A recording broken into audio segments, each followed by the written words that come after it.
La geografía, esa materia que muchos ignoraron en la secundaria y que otros recuerdan solo como un mapa arrugado en el fondo de la mochila, pero lo cierto es que la geografía ha sido la brújula dorada de la arquitectura desde el origen de todo. Desde que el primer ser humano buscó un lugar para existir, el entorno comenzó a dictar cómo debía construirse en cada rincón del planeta, porque sí, la arquitectura es, y siempre lo ha sido, una respuesta al mundo, las reglas que tiene cada lugar desde su clima, su terreno, sus recursos y sus tempestades. Pero hoy parece que lo olvidamos, nos dejamos llevar por modas que repiten concreto, matices blancos y ventanales absurdamente enormes. Pero la verdad es esta, el lugar manda. Y por eso desde este lado de la cámara te habla el arquitecto Leonardo Hernández.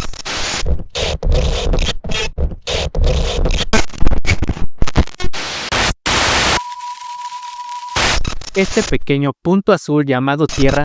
¡Tierra! Vaya nombre de planeta, ¿por qué no mejor mugre? ¡Planeta mugre! Tiene unas cuantas cifras curiosas. Gira sobre sí misma cada 24 horas y tarda 365 días con 6 horas en darle la vuelta al Sol. Por eso, cada 4 años inventamos un año bisiesto. Su superficie se reparte en un 70% agua y apenas un 30% de tierra firme. Las 4 estaciones, primavera, verano, otoño e invierno, son el reloj natural del planeta, porque según la temporada, la orientación del Sol cambia, el viento se comporta distinto y la temperatura es diferente. La geografía es la ciencia que estudia la superficie terrestre y los fenómenos que ocurren sobre ella, analizando cómo el ser humano y la naturaleza se relacionan, se transforman y se condicionan mutuamente. Su nombre viene del griego geo y grafos, y a través de ella entendemos los procesos naturales que moldean la Tierra y entendemos cómo el ser humano se ha adaptado o ha intentado dominar este entorno. La Tierra no es un escenario estático, sino un organismo vivo, en movimiento, que respira, se erosiona, se inunda y se renueva con el paso del tiempo. Y aunque la Tierra tiene 6 continentes, más de 8.7 millones de especies vivas y unos 510 millones de kilómetros cuadrados de superficie, seguimos creyendo que podemos diseñar el planeta como si fuera una maqueta. ¡Qué tontos somos! El primer espacio habitable fue una respuesta directa al mundo. Construir era sobrevivir, y aunque no sabían nada de estructuras, ya intuían que el lugar lo decide todo. En este tiempo la arquitectura no imitaba la naturaleza, formaba parte de ella. Cada refugio era un fragmento del ecosistema, se construía con lo que había y en equilibrio con lo que quedaba. Los primeros hogares no fueron diseñados, fueron encontrados, curvas talladas por el agua, por el viento o por la propia erosión del suelo, hendiduras en acantilados, bosques densos que ofrecían un techo natural. Después, conforme avanzaba la primera era, el humano levantó casas con lo que encontraba a su alrededor: tierra y barro, moldeados y secados al sol, piedra pilada sin mortero, aprovechando su peso para resistir, madera y ramas trenzadas para hacer muros y techos, huesos y pieles de animales daban aislamiento contra el frío, naciendo así los primeros sistemas constructivos. Con el paso de los milenios, el refugio dejó de ser solo un escudo contra la naturaleza y las grandes civilizaciones dejaron de ser simples habitantes de la tierra. Mesopotamia no fue solo la cuna de la civilización por inventar la escritura, la rueda o el código de leyes. Entre el río Tigris y Éufrates, el clima árido y los vientos cálidos obligaron a usar adobe y ladrillo cocido al sol para casas y ladrillo cocido en hornos para templos y murallas. Egipto se convirtió en un milagro geográfico, una civilización que sobrevivía en el corazón del desierto gracias a un solo río, el Nilo. Los egipcios aprovecharon el limo fértil y desarrollaron una arquitectura pensada para el clima desértico. Primero con adobe, moldeando el barro y mezclándolo con paja para levantar casas frescas y de bajo costo. Para templos y tumbas usaban piedra caliza y granito, materiales eternos que resisten siglos bajo el sol. Del otro lado del mundo, Mesoamérica abarcó un vasto territorio que hoy comprende el centro y sur del continente americano, unas tierras diversas donde los volcanes, las selvas, los ríos, lagos y costas marcan el pulso de la vida. Los materiales varían según su lugar: piedra caliza, cantera, basalto, adobe, el bajareque y techos de palma y zacate. Para ellos, construir con la naturaleza era simplemente una forma de respeto. La antigua Grecia floreció en la península balcánica, en las islas del mar Egeo y a lo largo de las costas de Asia Menor. Su clima templado, con veranos secos y brisas constantes, llevó a pensar en espacios abiertos, ventilados, con sombras generosas, patios y pórticos que respiraban junto con el paisaje. A diferencia de otras civilizaciones, Grecia no tenía grandes ríos caudalosos, dependía de manantiales, pozos y lluvias estacionales, por lo que tuvieron que desarrollar sistemas de captación de agua pluvial y pequeños acueductos para asegurar su abastecimiento. Su arquitectura respondía con lo que el territorio ofrecía: piedra caliza, madera de ciprés, arcilla y mármol, materiales locales resistentes al sol, al tiempo y a la erosión. El filósofo Empédocles enseñó que todo lo existente se formaba por la unión de 4 elementos: tierra, agua, aire y fuego. Para los griegos, construir era equilibrar esos principios. Más tarde, Aristóteles observó cómo el clima moldeaba el carácter de los pueblos y cómo el entorno influía en la arquitectura, su política y hasta su moral. Y fue en el siglo III a.C. cuando Eratóstenes dio nombre a lo que hoy conocemos como geografía, comprendiendo que el planeta podía ser descrito, medido y habitado desde el entendimiento. Por otra parte, Roma nació a orillas del río Tíber, en el centro de la península itálica, un lugar protegido por su relieve, llegando a extenderse a climas muy distintos, desde el calor seco de Egipto hasta la humedad lluviosa de Britania. Esta diversidad climática obligó a adaptar las construcciones. Aprendieron de los griegos, de los etruscos y de todos los pueblos conquistados, absorbiendo técnicas y materiales. Usaron ladrillo, toba volcánica, mármol, piedra caliza y, por supuesto, el material que cambiaría la historia: el opus caementicium, el concreto romano, que es una mezcla de cal, piedra pómex y ceniza volcánica. El arquitecto Vitruvio, en su Tratado de Arquitectura, estableció sus 3 principios: solidez, utilidad y belleza. No eran solo normas constructivas, era una forma de entender la vida. Habló del clima, de la orientación solar, de los vientos y de cómo el terreno condiciona el carácter de una ciudad. Pero con la caída del Imperio Romano en el siglo V, el poder se descentralizó y con él la arquitectura tomó nuevos caminos. En la Edad Media, la ubicación de las construcciones estaba dictada por la seguridad y el control de los territorios. La piedra se convirtió en el símbolo de resistencia. Los castillos se levantaban en lo alto de las colinas o acantilados para dominar el paisaje y anticipar amenazas, mientras que la madera, más ligera y cálida, se usaba en viviendas rurales, techumbres y estructuras internas. Las construcciones buscaban aprovechar lo que ofrecía el territorio inmediato. Al final de la Edad Media trajo consigo un cambio profundo. Las expediciones ampliaron los mapas conocidos y pusieron a disposición nuevos materiales, ideas y técnicas. El estudio de la geografía y del clima se volvió un pilar. La ubicación de las ciudades, la orientación de los edificios y la elección de materiales respondían tanto a la estética como a la funcionalidad, pero también inauguró una nueva forma de relación entre ellas. Ya no se trataba únicamente de adaptarse al entorno, sino de moldearlo a voluntad. Las ciudades renacentistas se trazaban siguiendo modelos ideales, a veces ignorando accidentes del terreno, como si la topografía fuera un obstáculo menor frente a la perfección geométrica. Personajes como León Battista Alberti y Andrea Palladio reflexionaron sobre cómo el clima, la luz y la orientación influyen en la belleza y durabilidad de un edificio, pero al mismo tiempo defendían que la arquitectura debía elevarse por encima de las limitaciones naturales. En el manierismo y el barroco, este impulso se radicalizó. Reyes, papas y nobles buscaban demostrar su poder transformando radicalmente el paisaje, donde se drenaron pantanos, se talaron bosques y se importaron plantas y piedras desde regiones lejanas para crear un entorno que existía solo en la imaginación de sus creadores. La ornamentación con estuco, oro y materiales exóticos traídos desde otras tierras simbolizó el dominio y la riqueza imperial. El clima, la vegetación y el relieve dejaron de ser guías y se convirtieron en desafíos a superar. Durante el neoclásico, la idea de imponer la geografía alcanzó su madurez.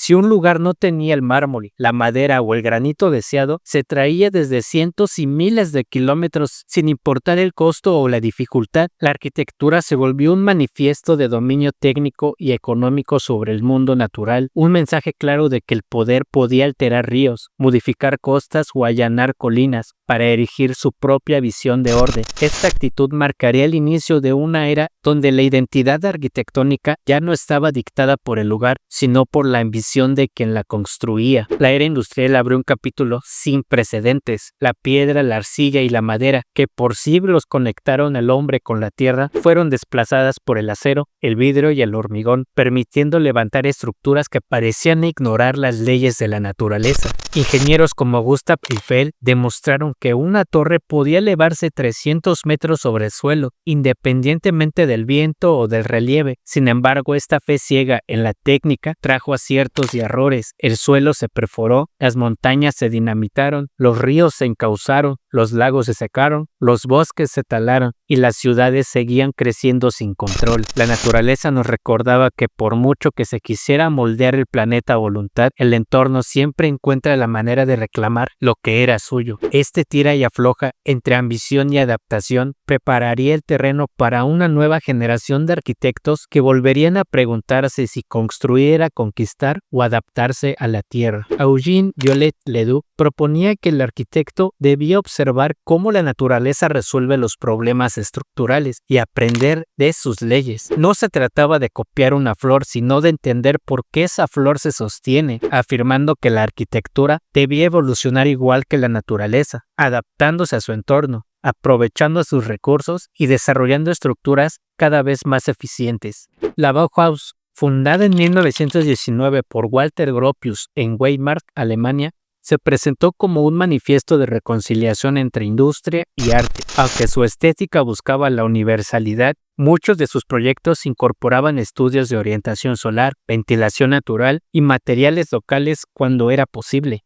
Arquitectos como Hans Meyer defendían que la arquitectura debía servir a la vida y adaptarse a las condiciones geográficas, desde el clima hasta su disponibilidad de recursos. Surgieron voces críticas como Frank Lloyd Wright, quien propuso reconciliar la arquitectura con su entorno natural, recordándonos que el ser humano no es un engranaje como lo pensaba Le Corbusier, sino un organismo, parte viva del planeta en el que vivimos.